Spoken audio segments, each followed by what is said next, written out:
Еврорадио.ФМ. Вітаю всіх слухачів Єврорадіо. У студії для вас працює Змітер Лукашук. І наш сьогоднішній стрим, як звичайно, можна і глядеть, і слухати праз аккаунти Єврорадіо у соціальних сетках Facebook, Одноклассники, ВКонтакте, на каналі YouTube. 31 траўня у апошні дзень вясны, апошнюю пятніцу гэтай вясны музыканты збяруцца ў пясочніцы, каб зладзіць першы ў гісторыі незалежнай Беларусі фанкі-фестываль. Што гэта такое за фанкі-фестываль, што гэта ўвогуле за фанк-музыка, мы сёння і пагаворым з маімі гасцямі ў студыі. Гэта удзельніца праекта Black White Jazz і бас-гітарыстка калектыва Open Soul Band Людмила Круковская, музыкант Андрей Лісоўскі з гурта Тамата Джаз і Роман з Groove Dealers. Добрый дзень, шановнае спадарства. Я так разумею, что вот тут вот менавіта такие фанки-музыканты собрались, и вы нам расскажете, что ж это за стиль таки музычный? Те это не музычный? Музычный, конечно. Давайте, рассказывайте. Потому что у нас же что, привыкли там Макс Корж там с одного боку, с другого боку heavy metal, а что вот за иншее, ну, может быть, диско-поло еще кто-нибудь там ведает. Шансон есть. Да, шансон. Фанк – это музыкальное направление, которое родилось в 60-е годы прошлого столетия. И основа фанка – это ритм, это грув. Это определенная ритмическая структура, какой-то рисунок, повторяющийся, который не оставляет ваше тело равнодушным, скажем так. Музыканты, которые придумали фанк, самый известный, наверное, из них – это Джеймс Браун, король фанка считается по праву. Его песни знают точно все, даже если не знают, что это он. Они говорили между собой, что фанк – это играть так, чтобы взмокнуть. На их сленге, на жаргоне, на черном вот слово «фанк» переводилось так. Есть еще другая версия происхождения слова «фанк». Она не такая красивая, она тоже из черных кварталов выходит. Смысл ее приблизительно тот же, но объяснение немного, может быть, не совсем эфирное, поэтому я говорить не буду. Остановимся на этом. В любом случае, это заинтриговали, А як же ж вот такую розиночку добавить? Может быть, я не знаю, там желтизны какой-нибудь? Ну, не хочется в такое приличное радио добавлять. Так, хлопцы, я так разумею, это Людмила, як женщина, просто соромится. Давайте вы признавайте. Вам-то что соромиться? Мы внесем интригу, потому что для тех, кто прямо заинтересуется, чтобы он загуглил, покопался и докопался до истины, и заодно и послушал по пути. Если мы расскажем, будет интересно. Нужно немножко проявить фантазии и посмотреть, чем там черные люди таким. Вот, мне кажется, Рома правильно говорит, что посмотреть нужно. Лично мне кажется, что фанк — это не столько музыка, точнее, не только музыка для того, чтобы вот послушать, там, потанцевать просто, а даже музыка для того, чтобы в ней поучаствовать. Ну, то есть, на мой взгляд, если музыканты выходят играть на сцену, именно фанк, там, то они, наверное, будут стараться сделать все, чтобы публика участвовала максимально в том процессе, который происходит вот вместе с ними. Я пачаў нашу размову з такого, ну, напалову жартаўлівага, про то, что вот беларусы тут слухаюць там Коржа, там, да, астатнія там шансоны з металамі. А наколькі ўсё ж таки цікавасць вялікая да вось менавіта такой музыкі сярод беларускай публікі? Ну, мы завтра узнаем. Пока сложно сказать. Не, я до чего пытаюся. Неяк вот я размаўляў з Ігорем Варашкевічем, лідарам крамы, і ён кажа, вот дзіўная сітуацыя ў Беларусі, калі беларускія слухачы вот ад савецкай эстрады потым пераскочылі адразу на хэві-метал, і з хэві-метала там на вот сучасную вот эту вот попсу, что слухаюць вот такое. Вот все стылі іншыя, там блюз, ритм-н-блюз, такой вот рок-н-ролл, такі звычайны, класічны, они вот как бы прошли мимо белорусского слухача, меломана, в широком сенсе слова, не таким вот фанк-музыка. Может быть, не прошли, может быть, мы еще немножко не дошли до него, может быть, как раз именно сейчас, вот с этого фестиваля, который завтра пройдет, как раз и начнется вот развитие фанк. Но смотрите, фанк тут еще чем имеет преимущество перед, скажем, ритм-блюзом или джазом в чистом виде. Фанк все-таки грувовая музыка. И многие такие стили, как хип-хоп, как вот эти все вот современные, то, что молодежь там, ну, дети, подростки слушают, да, вот эти все... Они все натырили все с фанка. Это все корни фанка. Это правда. Это все корнями уходит в фанк. Поэтому через фанк-музыку будет не так сложно достучаться до публики, и в том числе до какой-то молодой публики. И, может быть, их действительно заинтересует, и они будут слушать что-то поинтереснее, посерьезнее, чем просто один аккорд и много матерных слов в рэпе. Ну, то есть, да, суть в том, что фанк — это родоначальник музыки, то есть там диско, которое вышло, хип-хоп и все современные направления, они все корнями-то фанки. Джеймс Браун, когда он заложил, там огромный пласт, и там даже есть, когда про него фильм, и фильм начинается с того, очень крутой, что он говорит, что все, что вы сейчас слушаете, диско, там рэп, хип-хоп, попса какая-то простейшая и прочее, везде есть я. То есть вы везде услышите меня, потому что они дали настолько большой пласт музыкального жанра, от которого все потом еще черпают, еще не начерпаются. Так что черпать, да. Но на самом деле, что как бы жанр фанк не так распространен, и достучаться ли до молодой публики, до какой-то современной, сложно или не сложно. Суть в том, что главное, чтобы песня была хорошая. Ну, чтобы человек слушал песню и через нее что-то понимал. А в каком это жанре будет, уже не так важно. Просто у нас этот жанр, ну, как-то... У меня такая ассоциация, вот был такой крутый дедушка, который построил свою там империю музычную, ще завоевал, ну, а потом уже там дети, внуки, типа там хип-хоп внук. Это все такое слабое подобие того гиганта-деда. Это не подобие, это как внуки вырастают не такими, как дед был, правда? Это просто что-то другое, но все равно корни там. Ну, про Людмилу мы ведаем, яна уже не першы раз у нас в эфире, а вот, хлопцы, расскажите про свои гурты. Кто начнет? Ну давай, Андрей. По старшинству. Ладно, по старшинству. Ну, группа Томата Джем. Томата Джем группа. Играем уже, ну, не знаю, относительно давно, наверное. Лет 8, так. Я даже думала 10. А может и 10, уже сложно сказать, когда это все началось. Нет, я скажу точно, в 2012 году это началось все. Значит, 7. Вот, и много раз очень состав у нас менялся, там постоянно какие-то новые люди приходят, уходят. Все время что-то новое привносят. Но единственное, на чем мы вот с самого начала, с чего стартовали, это вот именно фанк. То есть мы решили, что будем делать музыку в стиле фанк, ну или около того. И, ну, брали и какие-то известные композиции, и свое тоже потихонечку собираем, сочиняем и записываем тоже. Вот. Ну и в таком же духе продолжаем до сих пор. И каждый раз пытаемся принести что-то новое, какие-то не только новые треки разбирать, но вот именно в плане какого-то шоу. То есть показывать что-то новенькое, как-то по-новому взаимодействовать с публикой, потому что если посмотреть, ну, я, например, так смотрю вот на другие коллективы, даже те, кто играют каверы, например, они как-то, ну, вот вышли, сыграли там известную песню какую-то, все похлопали, класс, узнали там знакомую мелодию, попели под знакомые слова попели. А мы пытаемся сделать, даже если не знакомая песня какая-то, пытаемся, ну, донести ее до слушателя, пытаемся сделать так, чтобы слушателю хотелось ее услышать в следующий раз, чтобы хотелось потанцевать, чтобы хотелось поиграть под нее, потому что, ну, всем нравится играть, и мы как бы, ну, пытаемся вот так вот взаимодействовать. Но все композиции свои, оригинальные, то есть не каверы? Не, есть, ну, у нас в большинстве у нас каверы, но их мало кто слышал, то есть из тех песен, которые мы играем. Но есть и свои, конечно, и завтра мы тоже будем играть и свои каверы тоже. Вообще Рома? фанк, я вот просто чуть-чуть добавлю, да, по поводу шоу, которое происходит на сцене. Джеймс Браун, если вот публика заинтересуется, слушатели и посмотрят. У них на Google шоу, вам допомог. да, у них на шоу была такая же ставка, как и на качество музыки. Они все танцуют всегда.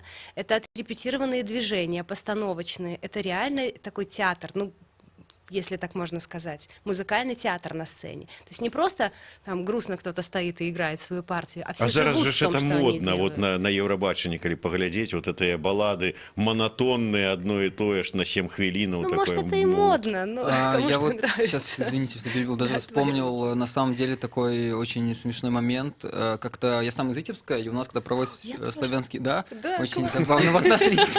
Обалдеть. Проводят славянский базар. И как-то, ну, я не был на фестивале, но мы проходили мимо, и, значит, там за забором, то есть видно было. И там выступал Леонтьев, по-моему. И мы сидели, и у него в некоторых песнях такие были очень какие-то интересные олдовые такие фанк-ходы. Вот. Ну, нас так это забавило, потому что, ну, как бы он такой же поп-эстрадный довольно певец, а тут такие прям мотивы слышатся. И я углубился в его творчество, начал, да, посмотрел какие-то видосы его ранние, где он начинал. И как он выступал, я просто обалдел, даже больше с того, потому что он копировал стиль Джеймса Брауна. Там это было до абсурда, я смотрел, и я не мог понять, что происходит. То есть у него прическа, просто суть в том, что тогда это было гораздо проще, потому что в СССР не было интернета, и люди не знали, кто такой Джеймс Браун, и они его не видели. А он взял готовую ролевую модель, то есть у него такая же афро-прическа кучерявая, такой же полосатый блестящий костюм с разрезом, как у Борота, такой вот из фильма. И он движение, и даже когда он сел на шпагат, я просто вообще, у меня рука-лицо, потому что я такой, ну обалдеть. Вот это, то есть кто-то из них съездил, посмотрел, такой, опа, Да, классная что в эфире модель. Еврорадио произошло разоблачение. И вы посмотрите, вот я серьезно, там найдите Джеймса Брауна видео и 80-х годов Леонтьева, это обалдеть Я просто. как-то Леонтьева снимала для какой-то работы старые песни. Так там, ну вот если сейчас, когда снимаешь, и можно записать это в 2 строчки, куплет-припев, то там у меня партитура на 2 страницы, потому что там такие рифы, там такой пласт Леонтьева? музыкальный. Да, дельтаплан возьми один, там чего стоит. Точно. Но у него там как бы такой более уже эстрадная поп-музыка, не совсем такая прям, да, но туда, да. Ну вот мы раскрыли всю правду про Леонтьева, может быть, зараз и до Кобзона доберемся. Тогда музыку делали, мне кажется, очень так с умом. Я не знаю, может быть, и сейчас тоже с умом делают, но и тогда Сейчас входили фабрика, очень видишь, фабрика звезд, сейчас на да, потоке. больше на потоке. Раньше шоу-биза не было. Раньше просто люди, когда сейчас общество потребительское растет быстрее, Да. и люди, то есть, слушают песни, они проматывают, видео длинные какие-то не смотрят. Люди покупали пластинку, и не было ничего, они садились от начала, они могли перематывать, они от начала до конца слушали пластинку, то есть все песни. А сейчас то есть идет Больше 30 секунд никто не снизилось, смотрит, если да, сразу не зацепило, и- то все, И выключается. идет упрощение музыки в сторону, чем проще, тем понятнее. То есть люди, и зачем там запариваться, какие там переходы сложные, то есть 2 каких-то простейших аккорда, Да. и все идет в эту сторону. Ну, вы мне скажите, вот коли шоу, фанки это шоу там на сцене, шпагат, ізноў жа такі, хто з вас на шпагат садится? Ну, Нет. со шпагатом пока тяжеловато, но все равно элементы шоу не присутствуют. Может быть, и не в таком большом количестве, как хотелось бы пока, но к этому, мне кажется, нужно стремиться. И вот у нас в планах есть, чтобы сделать такую нормальную, конкретную шоу-программу, собрать из тех песен, которые мы уже сделали, добавить еще что-то, что можно сделать, и уже с какими-то элементами там и тех же шпагатов. Может быть, не я, как вокалист, буду садиться на шпагат. А у нас барабанщик есть 2 придёт. замечательные девушки в коллективе, которые могут и станцевать, и спеть, и, в общем, мне кажется, им нужно будет делегировать. Людмила, вся надея на вас, на шоу. Знаете, я вам вот что скажу, что с моей стороны шоу, да, если, даже если это не какие-то постановочные, отрепетированные движения, элементы, когда ты играешь, при этом ты что-то танцуешь, даже если ты просто от себя, вот если ты музыкой живешь, это уже получается кусочек шоу. Вот как я даже на себя смотрю со стороны, когда видосы записаны, но реально это кусочек шоу, потому что я, когда в музыке живу, я не стою на месте вот с каменным лицом. Я уже, мое тело, мои глаза, мое лицо, они уже выражают ту музыку, которую я играю. В любом случае, я могу там ходить, что-то отворачиваться, что-то делать, закатывать глаза. Если каждый даже из музыкантов в музыке живет, даже без общих постановочных движений, это все равно будет уже приближено к шоу. Я вам скажу, я вот апошні раз бачив Людмилу на сцене год тому, падчас канцэрта Олега Джагера с Rubble Zone. Да-да. Так вот, я больш глядзеў на Людмилу, чым на таго ж самага Олега і на ўсіх астатніх девачак бэк-вакалістак, якія там вот у адпаведных сукенках былі, таму што вот глядзець, як музыкант аддае ўсяго сабе музыкі, гэта да, сапраўдная шоу. Мы перарвемся на невялічкую паузу, кароткі выпуск навінаў на Еўрарадыё, вернемся і пагаворым пра цікавы фестываль, які першы раз у Беларусі, упершыню ў Беларусі пройдзе 31 траўня у Пясочніцы.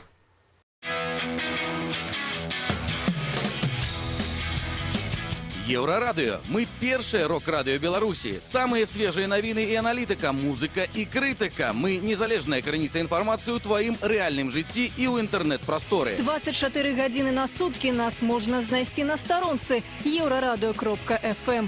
Лаві нас на спадарожніку Астра 4А, 4,8 градусаў на ўсход. Еўрарадыё. Час ведаць, што адбываецца.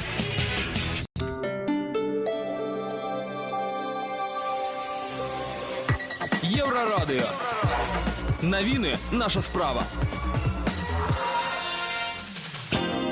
Пры мікрафоне Ганна Балаховіча, кароткі выпуск навінаў. Гродна стаіць на вушах, па горадзе паўзуць чуткі пра эпідэмію адру, эпіцэнтрам якой стаў мясцовы медуніверсітэт. Маўляў, нехта са студэнтаў прывёз небяспечную хваробу з-за мяжы і заразіў іншых. Адна са студэнтак распавяла Еўрарадыё, што яе аднагрупніца ляжыць за дром у лякарні. Цяпер цэлая група трапіла на асаблівы ўлік, бо студэнты вельмі доўга кантактавалі з заражанай. У мясцовай лякарні сітуацыю нам не пракаментавалі. 30 траўня ў кіеўскім скверы Мінска прайшоў дазволены мітынг за дэкрыміналізацыю і рэформу наркатычнага артыкула 328. Арганізатарамі выступілі матчын рух 328 і кампанія «Легалайз Беларусь». Арганізатары падавалі заяўку на 100 чалавек. Фота з мітынгу можна паглядзець на нашым сайце еўрарадыё.фм. Сёння спаўняецца 20 гадоў з дня трагедыі на Нямізе. У гэты дзень у 1999 годзе ў падземным пераходзе станцыі метро Няміга падчас цісканіны загінулі 53 чалавекі. Гэта былі пераважна маладыя людзі ва ўзросце ад 14 да 20 гадоў. Больш за сотню атрымалі траўмы. Афіцыйныя ўлады сцвярджаюць, што ў трагедыі вінаватая стыхія, дождж. А вось сем'і загінулых упэўненыя, што трагедыі можна было пазбегнуць, калі б праваахоўнікі спрацавалі інакш. 31 траўня ў апошні дзень вясны беларускія музыканты збяруцца ў пясочніцы, каб зладзіць першы ў гісторыі музычнай Беларусі фанкі-фэст. У праграме імпрэзы гурты, діджэй, джэм. Што з сябе ўяўляе музыка ў стылі фанкі і таксама першы мінскі фэст мы размаўляем у нашым эфіры, і працяг гэтай размовы чакае вас ужо зараз. Служба інфармацыі Еўрарадыё.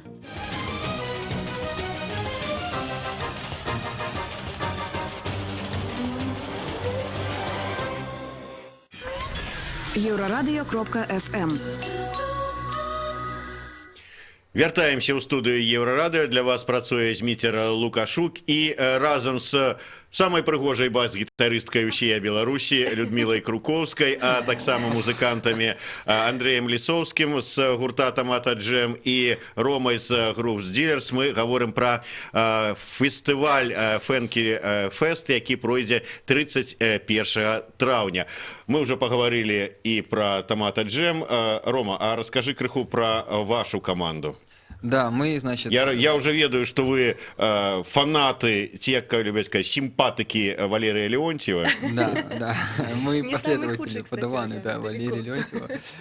В общем, да, у нас коллектив довольно молодой, мы вот с ребятами собрались где-то, может, там, год-полтора, плюс-минус, вот. Ну, мы тоже вдохновлялись фанком, потому что, ну, как бы все по-разному занимались своими музыками, просто сошлись на том, что у всех есть какие-то такие пристрастия. Я, например, когда начал слушать музыку фанк, я тоже смотрел живые выступления музыкантов, и мне очень нравилось, потому что на сцене они просто прям очень, так сказать, занимаются любовью с инструментами. Они просто так вот с ума сходят на этом. Еще очень фанк сама по себе, это же музыка такая солнечная, она музыка света, и люди, она очень позитивная, такая танцевальная, ритмическая. И в этом такой нюанс, что даже в наших белорусских реалиях, когда у нас тут не такие прям радужные картины, и все не в таких красках, вот. Но вот этот фанк, мы такой будем луч света нести, который люди должны будут улыбаться и не депрессовать. И не дай бог, кто-то будет не улыбаться да, и депрессовать. Мы будем даже, когда все будет мрачно и уныло, мы все равно будем улыбаться и играть ритмичную музыку, чтобы мог выйти потанцевать и на какой-то момент на концерте, находясь, забыть о каких-то своих заботах, проблемах и поглотиться в музыку, так сказать, и вот. Можно спытаться про на какой мове ваши песни? У нас авторский материал, мы играем свои песни на русском языке. Вот. А у нас такой с примесями. Ну, у нас так тоже, мы фанк, но мы очень много заимствуем из разных жанров. То есть у нас фанк смешивается с электронной музыкой, где-то и с рок-музыкой, и совсем-совсем и с регги, и рэп, да, хип-хоп какой-то, который каждый, кто где-то чем-то вдохновляется, мы не брезгуем ничем. Вот. У нас такая песня души, которая... Главное, чтобы вот, какие-то эмоции потом можно было вынести и насладиться. В общем, да. В этом, понимаете, как бы есть идея фестиваля. Фанк берется за основу, но команды, которые представлены на фестивале, они работают все-таки в разных направлениях. Просто у всех у них фанковые корни. Вот если у Groove Dealers получается больше в сторону хип-хопа, более современной музыки, Томато Джем — это классический вариант фанка. Прекрасно. Но классический вариант диска. Хедлайнеры фестиваля — это группа «Амстердам».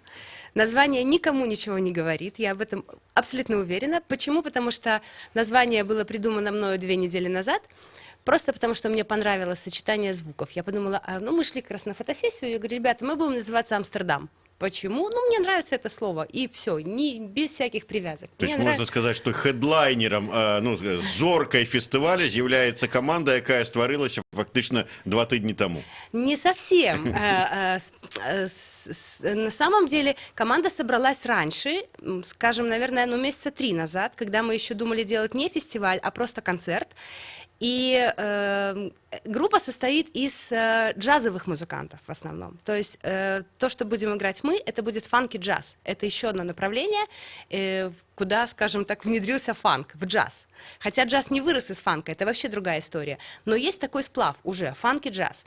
И очень многие джазовые музыканты в свою музыку взяли фанковые грувы, и получился как бы умный джаз, с одной стороны. С другой стороны, он весь лежит на каких-то грувах ритмичных.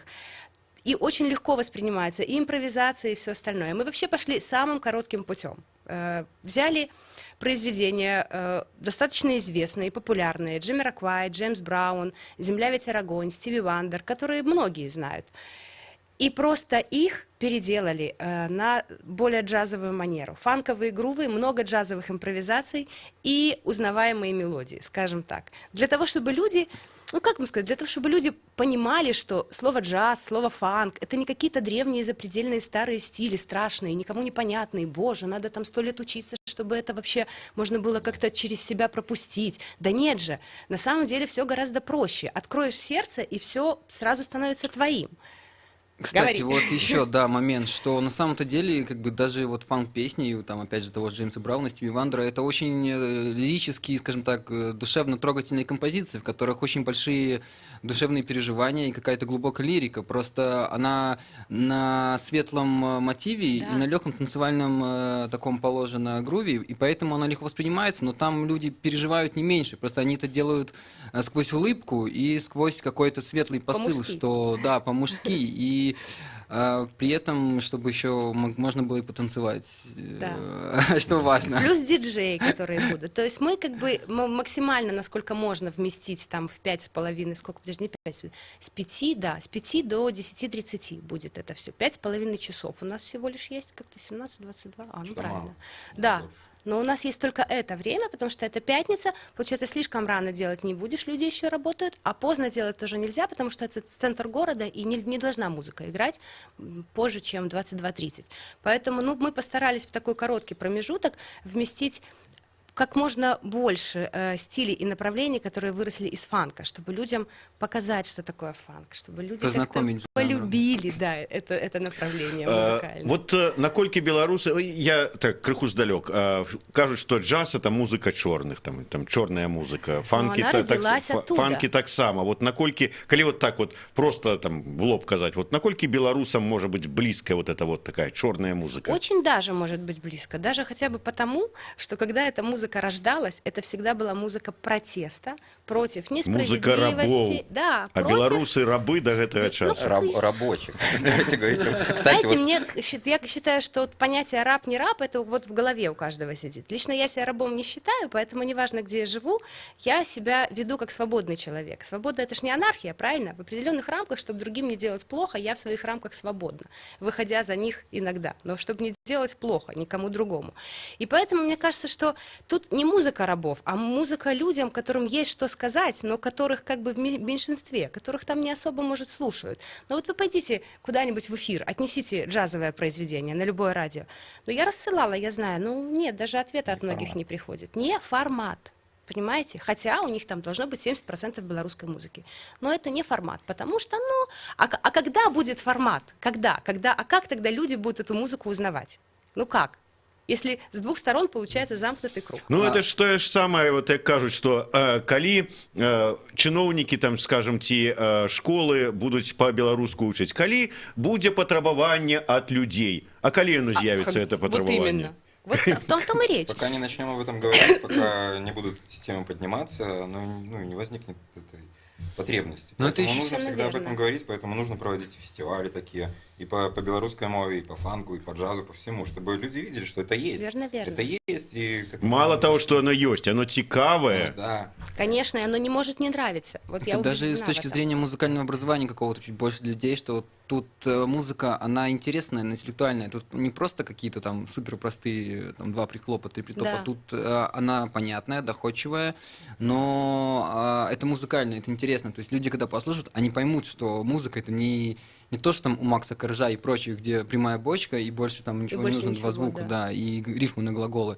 А есть что-то еще, где можно послушать и немножко понять, что есть... А в действительности, вот, Интересно. вы даже спросили, вот, да, Музыка. насколько там богатая фанковая публика. В процессе подготовки фестиваля я же с очень многими людьми взаимодействовала, коннектила и так далее. И я вам так скажу, что ни одного человека не нашлось на разных уровнях подготовки, ни среди музыкантов, ни среди каких-то партнеров, ни среди потенциальных партнеров, ни среди просто там каких-то друзей, знакомых, случайных и так далее, ни одного человека не нашлось, который бы сказал, да ну, нафига это надо, это вообще неинтересно. Каждый, с кем как-то я пересекалась, посильную помощь пытается внести. Кто-то советом, кто-то конкретным делом, кто-то какими-то там, не знаю, контактами, кто-то еще чем-то, кто-то какой-то мелкой работой, на которую способен, но всем это интересно. То есть это говорит о том, что люди хотят уже чего-то такого другого, помимо Макса Коржа, шансона, и мы, так, кстати, рекламируем Макса Коржа, он нам И он что-то повинен, должен. по крайней мере, допомагчы финансово фестивалю. 100%. Давайте пригласим Макса. Сид придет в песочницу. Я вот адразу вспомнілася, вот я ізноўку вярнуся да того, что у нас няма фактычна, ну, калі параўноўваць з Польшай, там блюз-фестываляў. Да. Это Таких вот першыню ў Беларусі фанк-фестываль. Атрымліваецца, што вот, сам не зробіш не будзе? Получается так. Ну, к сожалению, да. Даже, знаете, тут важен первый шаг. Вот этот шаг мы сейчас сделаем. У нас уже, например, после фестиваля будет материал, который, чтобы делать второй фестиваль на более, может, высоком уровне, на более большой площадке. Я не знаю, как это будет происходить, но, честно, вот у меня амбиции такие есть, чтобы сделать это регулярным мероприятием раз в год, чтобы это был большой-большой open air, например, не знаю, на день, на 2, на неделю. Вообще, представляете, как классно, неделя фанка. Но у нас будет материал, который мы сможем показать, потому что вот на данный момент, поскольку этого не было, приходится всем объяснять и рассказывать, что это такое. И люди даже вот они как бы заинтересованы, им интересно, но представляете, вот если бы вот они уже знали, что это такое, то вообще бы тут сразу вот этот вот шаг, да, вот эта ступенька долгая, пока ты все рассказываешь и объясняешь, на которую уходит куча времени и энергозатрат, она сразу тогда пропадает, ее нету. Мы сделаем этот шаг, и это уже будет очень хорошо. Ну вот, калі браць, скажем, вялікія open-эйры, бесплатныя, то зразумела, што ўсё ж такі сцэна, святло, абсталяванне, гэта ўсё каштуе грошай. Музыкантам таксама трэба заплаціць. Для людзей уход бесплатны, но ёсць партнёры, ёсць спонсары, дзякуючы якім вот ўсё. У дадзеным выпадку, як у вас абстаіць справа, асабліва з улікам таго, што фестываль першы раз. Это ж ты не можешь похвалиться. Вы памятаете, як у меня летось круто было, давайте рекламу вот я об свою этом сюда. и говорю, да, что я не могу похвалиться, поэтому получилось так, что поиски партнеров и спонсоров, это была для меня такая самая большая проблема. К счастью, песочница, огромное ей спасибо, песочница поучаствовала в этом финансово. Плюс к этому люди, которые ставят звук, свет, сцену, которые делают видео, аудиозапись и так далее, весь технический вот этот аспект, который заполняют, они все пошли навстречу, они все не сказали свой топовый ценник, они все сбросили цену, то есть ну, мы с ними, во-первых, со всеми давно знакомы. Они мне доверяют, как минимум, да. Они понимают, что я не буду делать какую-то ерунду, и точно знают, что нету так, что у меня, например, есть какой-то там спонсор, я тихонечко положила деньги себе в задний карман и никому не дала. Так нету. Тут получается все впритык. То есть деньги минимальные нашлись. Отдельное спасибо я хочу сказать человеку, я не буду называть его имени, потому что он просил этого не делать, но человек, который просто достал из кармана недостающую сумму и мне ее дал на то, чтобы покрыть какие-то вот важные расходы. То есть у меня была сумма большая часть суммы была, но не хватало, чтобы всякие мелочи закрыть. Например, это такая сумма, которая для большой компании это вообще ничего. Для меня это сумма. И человек просто из-за того, что он адекватный, что он любит музыку, что он уважает меня, что он в принципе ратует за то, чтобы что-то происходило в этой стране, вот, ну, как ангел-хранитель просто, понимаете? И, к сожалению, к большому, не удалось все-таки найти каких-то главных партнеров и спонсоров, которые бы, ну, сделали бы все еще круче. Но здесь момент такой, у больших компаний, у них бюджеты расписаны на год вперед, а мы делали фестиваль всего лишь 2 месяца, чуть больше. То есть понятно, что просто достать там какую-то крупную сумму денег и нам ее отдать они не могут. Они предлагали свое партнерство на там условиях бартера, на каких-то вот таких вещах, да, но все контакты есть, и никто из них не сказал, что нам это неинтересно. И я думаю, что просто в будущем, когда у нас будет уже материал с этого фестиваля, мы сможем им что-то показать и заранее, и мы начнем подготовку сильно заранее, то тогда уже мы сможем рассчитывать на какие-то другие финансовые уровни и вообще на это. А так вот на данный момент получается, что вот я, признаюсь как на духу, как организатор, я зарабатываю 0 просто. Больше 2 месяцев потраченных вот там времени, сил, я не зарабатываю ничего. Но, честно говоря, я совершенно вот из-за этого там не напрягаюсь, меня это никаким образом там не... Я не считаю, что я это время потратила впустую, и эти силы. Для меня это очень важный шаг.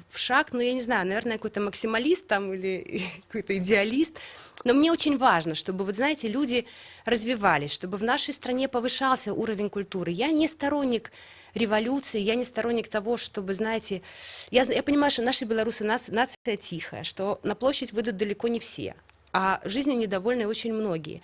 Так вот, чтобы это как-то постепенно и своим ходом изменилось то, что происходит у нас в стране, мне кажется, что нужно от каждого просто, чтобы каждый по-честному делал свое дело, не боялся, развивался.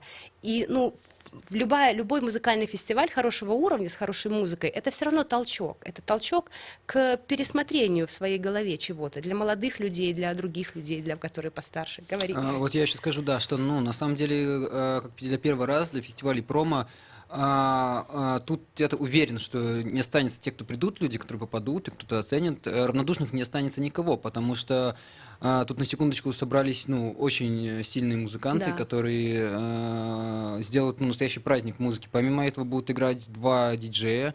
Это два топовых белорусских диджея, которые диджей Макс Грейт, кстати, как мы говорили, и диджей Электрофуд. Один лучший скретчер, диджей скретчер Беларуси, которые сделают, ну, максимально музыкальным этот вечер. И то есть людей равнодушных не останется, и кто придет, это будет стоить каждой минуты, потому что там 100%. Не то, что есть на что посмотреть, там необходимо, ну, посмотреть на такое. Ну, тем больше нам еще и такое шоу на сцене все обещали. Людмила, придем, будем чекать шоу. Обязательно приходите. Дякую вялікі. Таким чынам нагадаю яшчэ раз, 31 траўня, апошні дзень вясны, песочница, фанкі фест. Дякую. У мяне ў гасцях сёння былі Людмила Круковская, Андрей Лисовский и Рома. Рома Бухолдин из Groove Dealers, да. Вот так. Зміцер Лукашук для вас працаваў у студыі. На сёння развітваюся. Завтра у нас вельмі шмат і вельмі цікавых эфіраў. Слухайте Еврорадио.